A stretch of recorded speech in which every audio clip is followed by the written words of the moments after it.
ఓబీసీలు అంటే ఇష్టం లేకపోతే ప్రతి ఒక్కడు మొత్తం ఏంటంటే ఓబీసీలను తిట్టడమే, ఓబీసీలను వంకబెట్టడమే, ఓబీసీలకు అనేక రకాలుగా ఎగతాళి చేయటమే, అవమానం చేయటమే, వీళ్ళు మనుషులే కాదన్నట్టు, వీళ్ళకి అసలు ఏమి అక్కర్లేదన్నట్టు, వీళ్ళకి అసలు ఏం తెలివే లేదన్నట్టుగా మాట్లాడే వాళ్ళు కూడా ఉన్నారు. ఈ దేశంలో రకరకాలుగా ఉన్నారు. తోటి మనుషులను గౌరవించాలనే ఇంగిత జ్ఞానం కూడా లేదు కొంతమందికి. ఈ దేశంలో ఉన్నటువంటి సమాజంలో అహంకారం పడగలు విప్పి ఉసగొడుతుంది. ఇంకెంతకాలం కాబట్టి ఎంతకాలం అణిగిమణిగి ఉండాలి. కనీసం ఈ రిజర్వేషన్లన్న పోనీ కనీసం ఇవంటి లోపాలు ఉన్నాయనుకుందాం. మరి కాంగ్రెస్ పార్టీ చేతుల్లో ఎమ్మెల్యే టికెట్లు ఇవ్వడానికి అవకాశం ఉంది. బీఫామ్లు ఎందుకు ఇవ్వడం లేదు? మరి ఏ రాజ్యాంగం అమలు పడతలేదు, ఏ రాజ్యాంగం అడ్డుపడతలేదు? మంత్రి పదవులు ఇవ్వాలి, ముస్లిం సమాజానికి ఎమ్మెల్యే టికెట్లు ఇవ్వాలి, మరి ఎందుకు ఇస్తలేరు? కాంగ్రెస్ పార్టీ చేతుల్లోనే ఉంది కదా. బడ్జెట్ ఎందుకు సమానంగా పంపిణీ చేయటం లేదు? రాజ్యాంగం అంటేనేమో కోర్టులు ఇవన్నీ అడ్డుపడుతున్నాయని అంటాం. కాంగ్రెస్ పార్టీ చేతుల్లో ఉన్న వాటిని ఎందుకు ఇవ్వటం లేదు? నామినేటెడ్ పదవులు ఎందుకు ఇవ్వటం లేదు? కాంట్రాక్టులలో ఎందుకు వాటాలు ఇవ్వటం లేదు? అంటే ఏంటిది ఇది? అంటే కాంగ్రెస్ పార్టీ అన్ని పార్టీలు వ్యతిరేకం, బీసీలకు కోర్టు వ్యవస్థలు వ్యతిరేకం, బ్యూరోక్రసీ వ్యతిరేకం, ప్రభుత్వం వ్యతిరేకం. మరి ఎక్కడ పోవాలి బీసీలు? అంటే ఈ దేశంలో బీసీలు ప్రజలు కాదా? అంటే వీళ్ళకి ఇక బతకడానికి వ్యవస్థలలో భాగస్వామ్యం లేదా? బీసీల తర్వాత ముస్లిం సమాజమే కదా. ముస్లిం సమాజము బీసీ సమాజాన్ని కార్నర్ చేసి మొత్తం ఏంటిది అని అంటే అనగదొక్కి వీళ్ళకు దక్కాల్సిన ఈ రెండు వర్గాలకు దక్కాల్సినవన్నీ మిగతా వర్గాలు కొల్లగొట్టి అనుభవిస్తుంటే కళ్ళకు కనపడుతుంటే ఎవరు మాట్లాడు? నోరు మూసుకుంటున్నారు. ప్రజాస్వామ్యవాదులని రోజు మాట్లాడుతుంటారు. ఇక్కడ మొత్తం సెమినార్లు, వర్క్ షాపులు పెట్టి మాట్లాడుతుంటారు. కనపడటం లేదా మరి వాళ్లకు? రెడ్డి సామాజిక వర్గం ఆధిపత్యం కనపడటం లేదా? ఒక్కరోజన్న ప్రెస్ మీట్ పెట్టి ఈ రెడ్డి సామాజిక వర్గం అంతా నిండిపోయింది, దీన్ని సమానం చేయాలని ఎన్నడన్నా చెప్పారా? ఈ కింది వర్గాలకు ఇవ్వాలి, అన్యాయం ఇది అని చెప్పారా? ఈ 2-3 కులాలే పరిపాలిస్తున్నాయని ప్రోగ్రెసివ్ వాదులు కదా కొంతమంది భుజాలు వేసుకొని ఇక వాళ్ళు మమ్మల్ని మించిన మేధావులు లేరంటారు. ఆందోళనలో జరిగిన దాన్ని ఏది ఎక్కడో జరిగినది ఇతర దేశాల్లో మొత్తం సామ్రాజ్యవాదమే పడగలు విప్పుతుంది. ఆ దేశంలో జింబాబ్వే ఇవి మొత్తం ఏందనంటే మాట్లాడుతుంటారు. అక్కడ జరిగిన అన్యాయం గురించి రోజు ఆర్టికల్స్ రాస్తారు.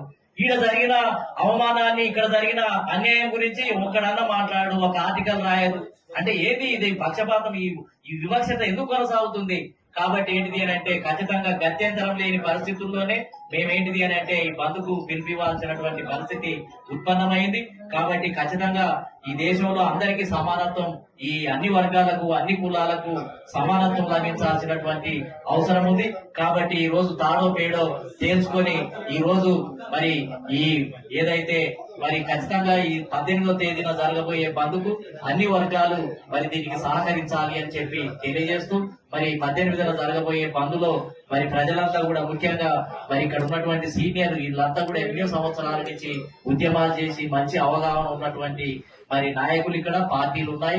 కాబట్టి ఖచ్చితంగా మనం అంతా కూడా పనిచేద్దాం సమానత్వం కోసం. సమానత్వం కోసమే మేము పోరాటం చేస్తున్నాము. మేము చేసే పోరాటం అంతా సమానత్వం కోసమే కదా. వీళ్ళందరికీ హక్కులు, అధికారాలు, ఉద్యోగాలు లభిస్తే సమానత్వం వచ్చినట్టే. ఈ కులాలన్నీ వెనుకబడి ఉండి గ్రామీణ ప్రాంతంలో ఉంటే ఇక సమానత్వం అని ఏ విధంగా చెప్తాం? 2-3 కులాలే అనుభవిస్తుంటే సమానత్వం అని ఎట్లా చెప్తాం? కాబట్టి ఖచ్చితంగా మరి 18వ తేదీన జరగబోయే బంద్లో మరి మనం అందరం కూడా పాల్గొని జయప్రదం చేసి ప్రజాస్వామ్యాన్ని పునరుద్ధరిద్దాం, సమానత్వాన్ని పునరుద్ధరిద్దాం, న్యాయాన్ని అన్ని వర్గాలకు న్యాయాన్ని కలగజేద్దాం. ఈక్వాలిటీ కోసం మనం చేసే పోరాటం బాబాసాహెబ్ అంబేద్కర్, కాంశీరామ్ గారు, మిగతా వాళ్ళంతా చేసిన ఉద్యమం అంతా కూడా సమానత్వం కోసం చేసిన పోరాటమే. కాబట్టి మనమే నిజమైన సమానత్వవాదులు. ఈ విధంగా అడిగే వాళ్ళందరినీ వీళ్ళు కులం గురించి మాట్లాడుతున్నారు, ఇంకోటి మాట్లాడుతున్నారని వంకబెడుతున్నారు. నిజమైన ప్రజాస్వామ్యవాదులు ఈక్వాలిటీ కదా.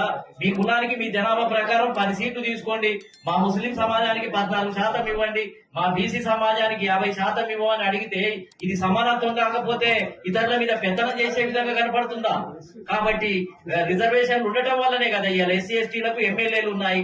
సమానత్వమే కదా వాళ్లకు. కాకపోతే వాళ్ళు నిజమైన వారసులా కారా, ప్రతిబింబిస్తున్నారా అనేది వేరే విషయం.